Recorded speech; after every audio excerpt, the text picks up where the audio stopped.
வணக்கம். நேற்று ஏற்றுனாங்க, இன்னைக்கு இறக்கிட்டாங்க. என்னது? ப்ரீமியம்.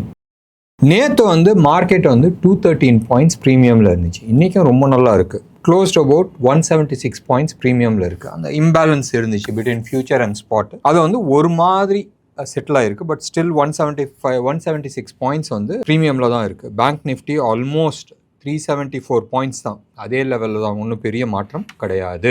ஸோ செப்டம்பர் மந்த்க்கான கான்ட்ராக்ட் ஒரு மாதிரி ஸ்டெபிளைஸ் ஆகிட்டு இருக்கு. கிளாரிட்டிஸ் இன்னும் கொடுக்க மாட்டேங்கிறாங்க. ஏன் கொடுக்க மாட்டேங்கிறாங்க? வேர்ல்டு ஜியோ பாலிட்டிக்ஸ் பயங்கரமான சுச்சுவேஷன்ஸ் இருக்கு. ஒரு அமைதி போயிட்டு இருக்கு, ரியல் அமைதி போயிட்டு இருக்கு. இந்த அமைதி அர்த்தம் தெரியாத நிறைய பேர் தடுமாறிட்டு இருக்காங்க. நிறைய பேர் ஃபோன் பண்ணி கேட்டுட்டு இருக்காங்க தட் மார்க்கெட் அப்சைடா, மார்க்கெட் டைரக்ஷன்ஸ் கொடுக்க மாட்டேங்குது. நிஜமாவே மார்க்கெட்டில் கிளாரிட்டிஸ் கிடையாது. நீங்கள் ஒரு லார்ஜர் பர்ஸ்பெக்டிவ், ஒரு லார்ஜர் ஃப்ரேம் ஒர்க், நெக்ஸ்ட் ஒரு 1 year 5 years ஃப்ரேம் ஒர்க்கில் நீங்கள் எடுத்து பார்த்தீங்கன்னா கிளாரிட்டிஸ் கிடையாது. அண்ட் டைரக்ஷன்ஸ் தெரிய மாட்டேங்குது. நாளைக்கு என்ன ஆகும், அடுத்த 1 hourல என்ன ஆகும், ஒரு 1 weekல என்ன ஆகும்னு சொன்னால் ப்ராபப்ளி நீங்கள் ஷார்ட் டேர்ம் சார்ட்ஸ் நீங்கள் எடுத்து பார்க்கலாம். மேபி டே சார்ட்ஸோ இல்லை வீக்லி சார்ட்ஸோ வச்சு நீங்கள் டைரக்ஷன்ஸ் எடுக்கிறதுக்கு பார்க்கலாம். அப்படி இல்லைன்னு சொன்னால் நிறைய பேர் இன்ட்ராடே சார்ட்ஸு 75 minutes இல்லை 15 minutes சார்ட்டை வச்சு நீங்கள் ட்ரேட் பண்ணிட்டு போகலாம். இது ரொம்ப கிளியர் கட்டாக நம்ம போகிற விஷயம். வேறஸ் இன்வெஸ்டர் நீங்கள் வரீங்கன்னு சொன்னால் you have to look out for the larger Jio political scenario. நேற்று நேபாள் சைனா பார்டரில் நம்ம சில விஷயங்கள் பார்த்தோம். சுனாமின்னு சொல்கிறதா, ஃப்ளாஷ் ஃப்ளட்டுன்னு சொல்கிறதா, ஆக்சுவலாக சொல்ல போனால் ஃப்ளாஷ் ஃப்ளட் தான், ஹியூமன் மேட் ஃப்ளாஷ் ஃப்ளட் தான். இது ரெண்டாவது தடவை நடக்குது எனக்கு தெரிஞ்சு. நிறைய தடவை ஃப்ளாஷ் ஃப்ளட் வந்திருக்கு. பட் சிமிலாரிட்டி நீங்கள் எடுத்து பார்த்தீங்கன்னா something what happen in Kedarnath, same thing தான் இங்கே நடந்திருக்கு. எப்பயோ ஒரு இடத்துல மழை பெஞ்சிருக்கு. அந்த மழை பெஞ்சதில் ஒரு லேண்ட்ஸ்லைடு வந்திருக்கு. அந்த லேண்ட்ஸ்லைடு வாட்டர் பாடியை தடுத்து நிப்பாட்டிருக்கு. அந்த வாட்டர் பாடி உடச்சிட்டு வரும்போதும் ஃபுல் ஃப்ளஷோட வந்திருக்கு. அண்ட் சிமிலாரிட்டிஸ் நம்ம பார்த்தோம். இது நீங்கள் எடுத்து பார்த்தீங்கன்னா ஒரு சின்ன ட்ரெய்லர் தான் நம்ம பார்க்கலாம். சில விஷயங்கள் நான் ஆன்டிசிபேஷன்ஸ் நான் பண்ணிகிட்ருக்கேன். ஆன்டிசிபேஷன் சொல்கிறத விட சில விஷயம் நம்ம கேல்குலேஷன்ஸ் பண்ணி வச்சுருக்கிறோம். இந்த பூமியில் க்ளோஸ் அபவுட் 9.7 விக்டர் ஸ்கேலில் we have seen the earthquake.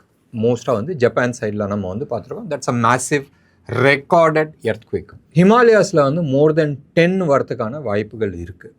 So அப்போ வரும்போதும் ஹிமாலயாஸ் ரேஞ்சில் த என்டையர் ரேஞ்ச், இந்த சைடு பாகிஸ்தான்லேருந்து ரைட் அப் டு பூட்டான் வரைக்கும் நம்ம எடுத்துக்கலாம், ஆர் அருணாச்சல் பிரதேஷ் வரைக்கும் கூட நம்ம எடுத்துக்கலாம். த என்டையர் ஹிமாலயா ரேஞ்சில் வி ஆர் டாக்கிங் அபவுட் எவ்வளோ டேம்ஸ் இருக்குன்னு நினச்சி பாருங்கள். அண்ட் அதில் ஒரு 4 டேம் உடஞ்சா கூட எப்படி இருக்குன்றது நினச்சி கூட பார்க்க முடியல. இது ஒரு சைடு வச்சிங்க. சிமிலர் சுச்சுவேஷன் நம்ம ஸ்டாக் மார்க்கெட்லேயும் எதிர்பார்க்குறோம். நேற்று நேபாளில் எடுத்து பார்த்தீங்கன்னா மழை கிடையாது, சுற்றி வெயில், சூப்பர் வெயில் அடிக்குது. அண்ட் எந்த விதமான அதிர்வு கிடையாது, எர்த்குவேக் கிடையாது. ஆனால் வந்த தண்ணியோட ஸ்பீடு எத்தனை பேரை அடிச்சுட்டு போயிருக்கு. ஒரே ஒரு கிராமத்தை தான் பாதிச்சிருக்கு அந்த ரூட்டு. அண்ட் பெரிய டிஸ்ட்ரக்ஷன்ஸ் அந்த ரூட்டில் மட்டும்தான் நடந்திருக்கு. பட் ஸ்டாக் மார்க்கெட்லேயும் சிமிலர் சினாரியோஸ் நடந்துகிட்ருக்கு. சுற்றி ஒரு ஆர்டிஃபிஷியலாக நிறைய பிரச்சனைகள் உருவாயிட்டுருக்கு. அண்ட் அந்த size of that problem is something big. 2008 ஒரு சின்னோண்டு இன்சிடென்ட்ஸ் தான். இப்போ பார்க்குறது மல்டி நேஷ்னல், பல நேஷனில் நிறைய பிரச்சனைகள் வந்துகிட்ருக்கு. அண்ட் எல்லாமே it is cooking on. So இப்போ வர்றது it is unfinished job of 2008. 2008 முடியாத விஷயத்த அன்னைக்கே இருத்து வச்சு முடிச்சிருக்கணும். அது முடிக்காத நம்ம அரசியல்வாதி போட்டு தள்ளி போட்டு இன்னைக்கு வரைக்கும் வந்திருக்கு. யூஎஸில் $40 trillion இன்னைக்கு நிற்கிது. இதுக்கான சொல்யூஷன் லாங் பேக் பண்ணியிருக்கணும். இப்போ தமிழ்நாடோட எக்ஸாம்பிள்ஸ் நம்ம எடுத்துக்கலாம். நிறைய பேர் டைப் போட்டுட்ருக்காங்க, லைக் கமெண்ட்ஸ் போட்டுட்ருக்காங்க. நீங்கள் அரசியல் ரீதியாக சில விஷயங்கள் பேசுகிறீங்க. அரசியல் இல்லை, ப்ராக்டிக்கல் விஷயங்கள். US $40 trillion வந்ததுக்குமா மொழி பிதுங்கிட்டு உட்காந்துட்டு இருக்காங்க. வேற தமிழ்நாடும் இதே சுச்சுவேஷன் தான். we are talking about 11 lakh crores கடன் இருக்குது. இன்னைக்கு இதுக்கு யாராச்சும் ஒருத்தர் முடிவு கட்டலைன்னு சொன்னால் எங்கேயோ ஒரு இடத்துல போய் முட்டுறதுக்கான சான்சஸ் நிறையா இருக்குது. நீங்கள் ஏர்னிங்ஸ் இன்க்ரீஸ் பண்ண போகிறோம், எங்களோட ஏர்னிங்ஸ் ஜாஸ்தி ஆக போகுது, ஏர்னிங்ஸ் ஜாஸ்தி ஆகட்டும், பட் முடிஞ்ச அளவுக்கு கடனை கம்மி பண்ணிட்டுனா இட் இஸ் ஆல்வேஸ் குட். எப்பயாச்சும் ஒரு இடத்துல எங்கேயாச்சும் ஒரு இடத்துல பிரேக் அடிச்சிச்சு, எக்கனாமிக்கல் சுச்சுவேஷன்னால பிரேக் அடிச்சிச்சுன்னு சொன்னால் திஸ் cannot be controlled. இது வந்து நிரந்தரம் கிடையாது, பட் இது வந்து நிரந்தரம். வட்டி கொடுத்தே ஆகணும். மழை பெய்யுது, வெயில் அடிக்குது, எது வேணா இருக்கட்டும், வட்டி கொடுத்து தான் ஆகணும். ஸோ சம்வேர் உங்களோட பர்சனல் லைஃப்லேயும் you have to look out for this kind of இது. வட்டி வாங்குறது தப்பு கிடையாது, பட் வாங்குகிற கேஷ் வந்து எதுக்கு யூஸ் பண்ணுறோன்றது முக்கியம்.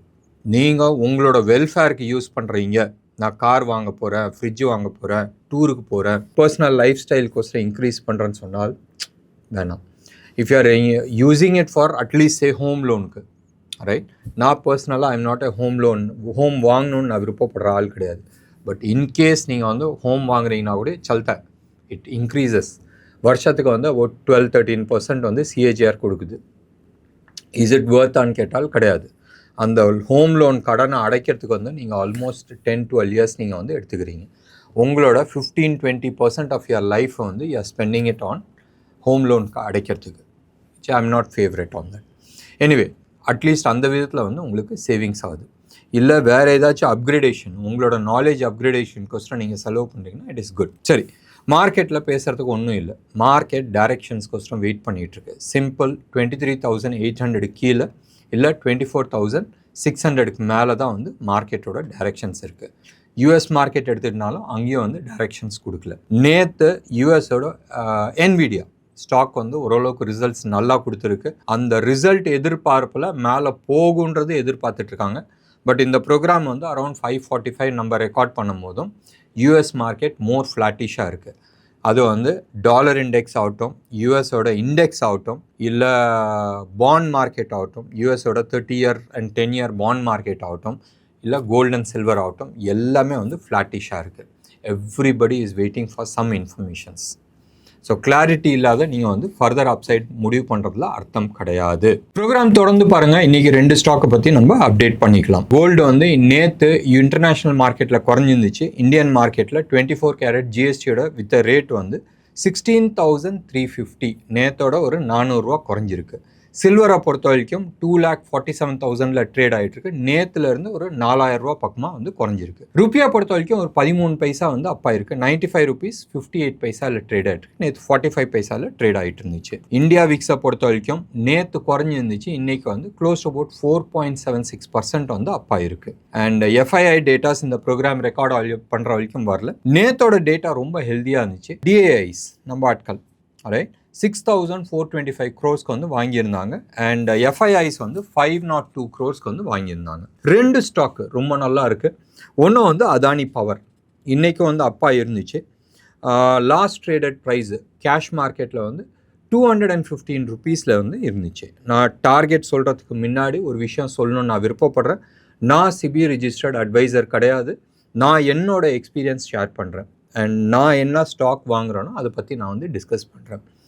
நீங்கள் உங்களோட ஹோம்ஒர்க் பண்ணிவிட்டு அதுக்கப்புறமா டிசைட் பண்ணுங்கள். பியூட்டிஃபுல் சார்ட் பேட்டர்ன்ஸ் கொடுத்துருக்கு. இது டே சார்ட்லேயும் நல்லா இருக்குது, வீக்லி சார்ட்லேயும் நல்லா இருக்குது. இதுக்கான இலக்கு 272, 272. இப்போ எங்கே இருக்குது? 215 இருக்குது.